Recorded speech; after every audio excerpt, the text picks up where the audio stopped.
십자가를 진다는 말의 진짜 의미를 아십니까? 또 무리에게 이르시되 아무든지 나를 따라오려거든 자기를 부인하고 날마다 제 십자가를 지고 나를 좇을 것이니라. 로마인들은 죄인을 십자가형에 처할 때 죄인을 십자가에 매달았을 뿐 아니라 최후의 혹독한 모욕으로 마감한다는 의미로 죄인이 직접 자신의 십자가를 지고 가게 했습니다. 분명 예수님은 소년 시절에 그 무시무시한 광경을 목격하셨을 것입니다. 상상력이 거의 없는 사람이라도 그 장면이 어린 아이들에게 얼마나 깊은 충격을 주었을 것인지 충분히 추측이 가능할 것입니다. 바로 이러한 이유로 주님께서는 사역하시는 중에 인생의 가장 고통스러운 모든 것을 묘사하는 표현으로 십자가를 진다는 심상을 사용하셨습니다. 그렇습니다. 십자가는 감당하기 어려운 그 무엇입니다. 십자가는 어렵고 우리를 짜증나게 하고 마음에 맞지 않는 그 무엇입니다. 십자가는 당신의 가벼운 발걸음을 앗아가고 하늘의 햇빛을 거두어가는 그 무엇입니다. 본문에서 우리는 예수님께서 자신을 따르기로 결심하고 나서는 모든 제자들에게 요구하시는 한 가지를 볼 수 있습니다. 그것은 바로 우리가 주님을 따르고자 한다면 매일 자신의 십자가를 져야 한다는 사실입니다. 그래서 저는 우리가 주님께서 말씀하신 이 십자가를 지기 전에 먼저 알아야 할 몇 가지 사실들을 함께 생각해 보려고 합니다. 첫째는 십자가를 지는 것은 아주 보편적인 일이라는 사실입니다. 만일 어떤 사람이 주님을 따르고자 한다면 십자가를 피한다는 것은 결코 생각할 수 없는 일입니다. 우리의 삶 속에는 하나님의 다양한 섭리로 피할 수 있는 일들이 있기는 합니다. 어떤 이들은 하나님의 은혜로 가난의 괴로움을 모를 수 있습니다. 또 어떤 이들은 실패의 경험을 피해갈 수도 있습니다. 깊은 고통의 시간이라는 것을 결코 체험해보지 못한 사람도 있을 수 있습니다. 그러나 만일 하나님이 우리를 구별하시는 섭리를 가지셨다면 또한 우리를 연합시키는 섭리도 갖고 계시기에 누구도 십자가를 피할 수는 없습니다. 모든 인생에는 십자가가 있습니다.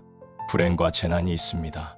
오빌의 금으로 꾸며진 잔이라도 모든 잔에는 쓴 성분이 들어 있습니다. 우리 주님께서는 자기에게 나아오는 모든 시대와 모든 나라의 모든 사람들이 십자가를 지는 훈련에 부딪혀야 할 것을 아셨습니다. 왜냐하면 종이 주인보다 클 수 없기에 주님을 따르는 자들은 주님의 종이 되는 훈련을 통과해야 할 것이기 때문입니다. 두 번째, 십자가를 지는 것은 개인적인 것이라는 사실을 담고 있습니다. 주님을 따르고자 한다면 다른 사람의 것이 아닌 자신의 십자가를 져야 한다고 말씀하셨습니다. 그 십자가는 사람들의 서로 다른 성격만큼이나 독특하며 사람들의 서로 다른 인생만큼이나 다양하기까지 합니다. 어떤 십자가는 육체적이고 어떤 십자가는 정신적입니다. 어떤 십자가는 그 깊이를 가늠할 수 없을 만큼의 존재의 깊은 심연에서 나오기도 합니다. 어떤 십자가는 우리의 선조들에 의해 만들어지고 형성되었고 어떤 십자가는 우리 자신의 죄들로 인한 것들도 있습니다. 우리는 삶의 여러 관계 속에서 일터와 가정에서의 인간관계 속에서 그러한 십자가들을 자주 만납니다.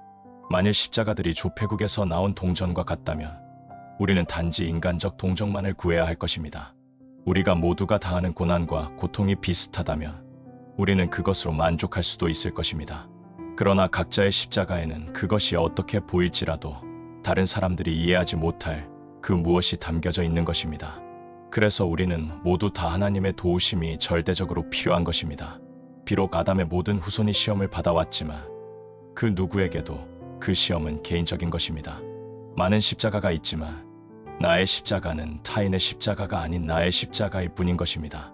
바로 이러한 이유 때문에 우리는 모든 인간적 후회 이상의 영원한 하나님, 우리의 피난처와 피할 바위가 되어주시는 하나님이 필요한 것입니다. 세 번째로, 자기 십자가를 져야 한다는 말씀은 십자가를 지는 것이 기꺼이 하는 일이 되어야 한다는 말씀입니다. 어떤 사람이라도 주님을 따르고자 한다면 그는 그의 십자가를 기꺼이 져야 합니다. 내게는 훌륭하고 거룩한 친구가 있는데 그의 어린 딸이 죽어가고 있었습니다. 그 딸아이는 무남동녀로 정말 많은 사랑을 받고 있었습니다. 나의 친구는 견딜 수 없이 힘들어했습니다. 하지만 마지막 이별의 시간이 다가왔을 때 그는 아내를 향해 이렇게 말했습니다. 여보, 우리는 딸아이를 하나님이 가져가시게 해서는 안 돼요.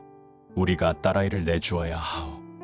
그래서 그들은 침대 옆에 함께 무릎을 꿇고 자신들의 의지를 포기하고 내려놓으며 아브라함이 독자 이삭에 대하여 그랬던 것처럼 겸손히 딸의 생명을 하나님께 내어드리겠다는 기도를 하였습니다. 사랑하는 독자들이여, 나는 당신들의 십자가를 모릅니다. 당신에게 십자가가 있다는 사실만을 확실히 알 뿐입니다. 당신의 십자가는 당신을 슬프게 할 수도 있습니다. 당신을 한층 더 비참하게 할지도 모릅니다. 여호와께서 가라사대 내 아들 내 사랑하는 독자 이삭을 데리고 모리아 땅으로 가서 내가 내게 지시하는 한 산 거기서 그를 번제로 드리라. 아브라함에게 말씀하신 하나님께서 당신을 향해서도 그 어떤 십자가를 지고 모리아 땅의 한 산으로 올라가라고 하실지도 모릅니다. 중요한 것은 하나님이 당신과 나에게 명하셨으므로 우리는 십자가를 질 뿐입니다. 기꺼이 말입니다. 그것이 바로 십자가의 순종입니다. 마지막으로 십자가를 진다는 것은 매일의 일이라는 것을 내포합니다. 주님을 따르고자 한다면 매일 십자가를 져야 합니다.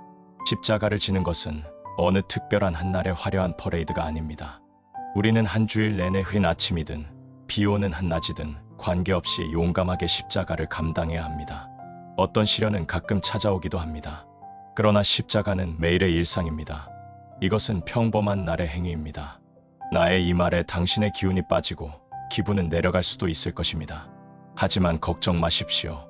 십자가를 지고 날마다 순종하며 살아가는 당신과 나에게 주님께서 우리를 결코 떠나지도 버리지도 않겠다고 약속하셨으니 말입니다.